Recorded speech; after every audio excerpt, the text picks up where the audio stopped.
Well, thank you, Chairman McGovern, for your leadership on transnational repression. While we disagree on some policies, as democracy should, I appreciate your commitment to this critical issue. My first encounter with transnational repression began in 2019, when Brazilian authorities decreed my preventive arrest in a highly politicized case involving President Trump. Though I was already legally living in the United States, Brazil placed me on Interpol's red notice list, triggering the cancellation of my journalist visa. ICE agents took me in handcuffs to Chrome Detention Center in Florida for 17 days in a case later terminated by Brazil itself. I spent over $1 million on legal fees and endured years of immigration court battles. In 2022, Supreme Court Justice Alexandre de Moraes, Brazil's current dictator masquerading as a judge, targeted me again for reporting inconvenient truths.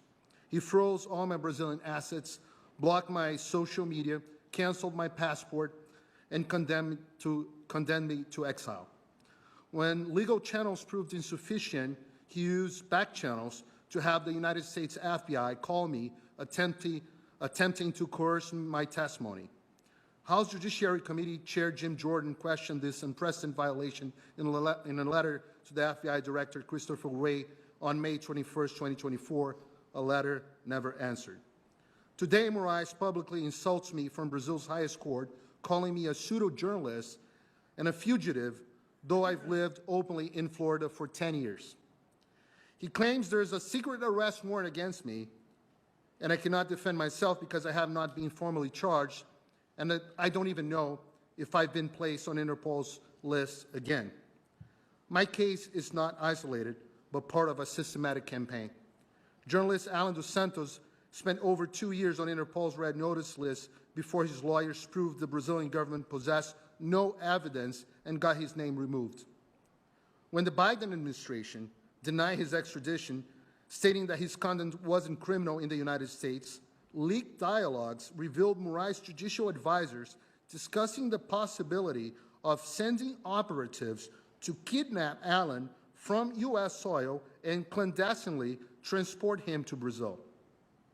His warrant remains open in Brazil, and he continues facing millions in fines for posts made on U.S. soil.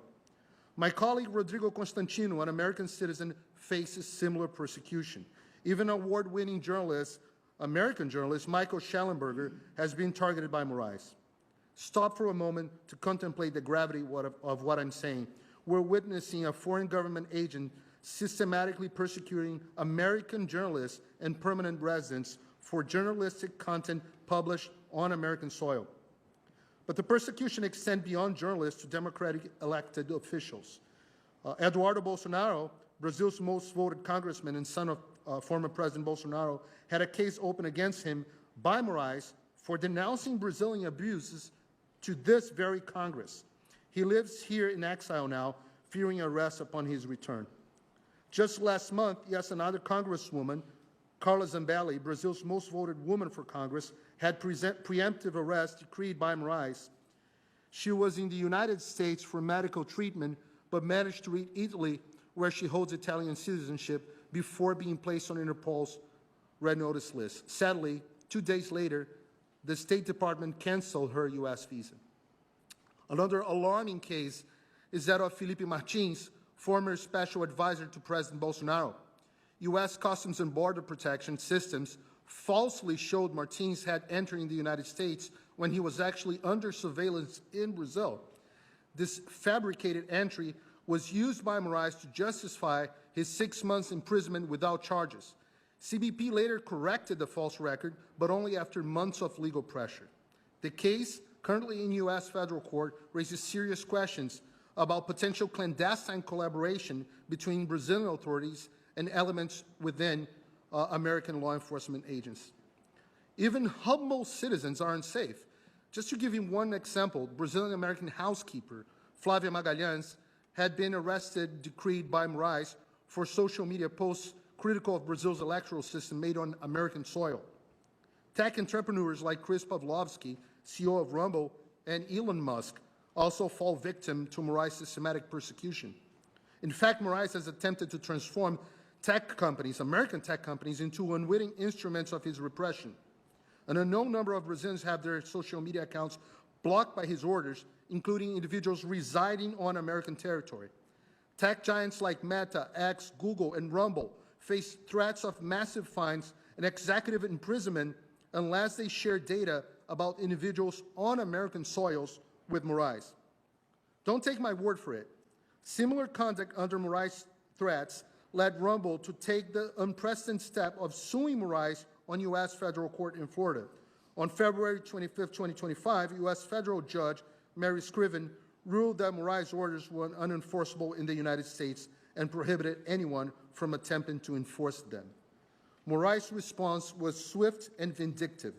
He branded CEO Chris Pavlovsky as a criminal and banned the platform entirely in Brazil. This weaponization of corporate fear contributed to X's temporary departure from Brazil in 2024, with Elon Musk remaining under investigation and even the unrelated company SpaceX being targeted. Faced with such retaliation, other companies like Google and Meta simply comply with Moraes, despite formally recognize the illegitimacy of his orders. The implications for national security are staggering.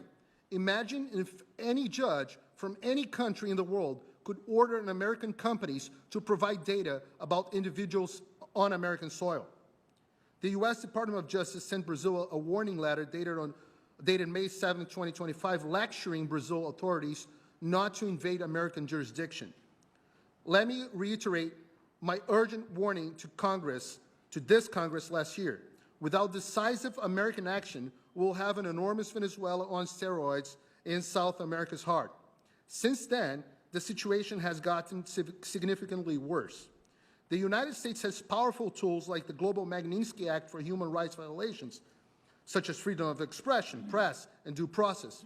So I urge this commission to recommend sanctions against Moraes within the next 30 days. However, these actions are insufficient. We need legislation specifically targeting transnational repression, a bipartisan imperative.